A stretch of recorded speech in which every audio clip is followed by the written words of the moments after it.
why you're here doing this now. You've got, I think you've made 89 films, if something like that. I didn't know that, yeah.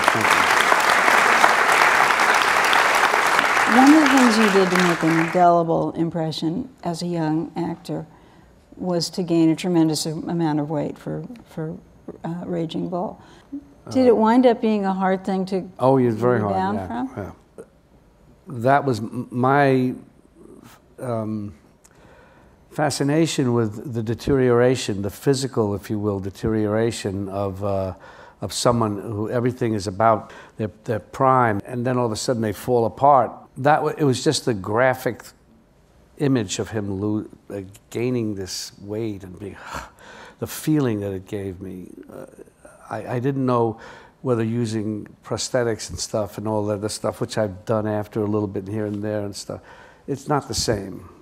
When you have that actual experience of gaining all that weight, it's very uncomfortable for me. So that was that's why I wanted to do it.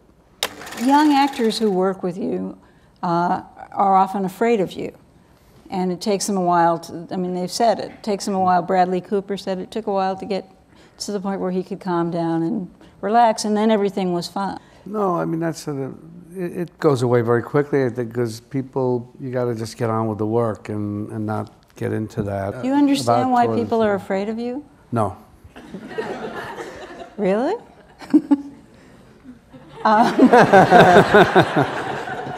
I do.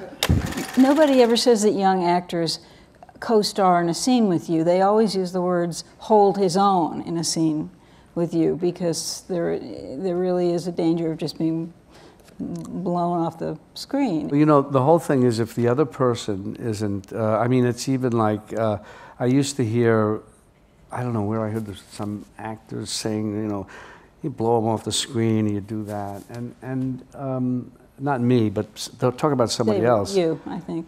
But you don't, these are actors talking about in a competitive sense, and you're not in a competitive situation with another actor.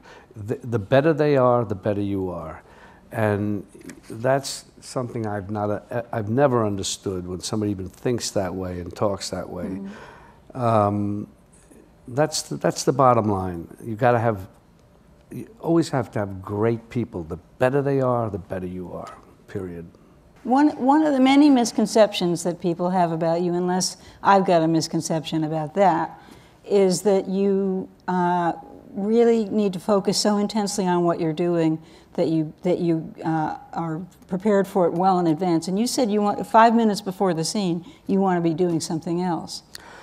Yeah, I mean, sometimes I think it's very important to be ready to do it, even very important with the dialogue, so that you're not thinking about it and you're just prepared, and so that I can take my mind and do something else totally. If you're so intent on doing that, it gets in the way of when you're actually there in the moment. I have to make it sound so, but it's true. So it's good sometimes to, and other actors do this, they'll joke around on the set after and stuff like, or during, before, to take your mind off it. And then when you do it, that's okay. It kind of frees you in a way. If you had to give a young actor one bit of advice about how to stay in there for the long run, when you're first starting out, how to do it right, what would you say? Well, I wouldn't say that. I'd just say if you're lucky if you're working all the time and being asked, and then it's a matter of what you do with what you have. And I mean, personally, I always try to listen, because maybe I'm not getting something.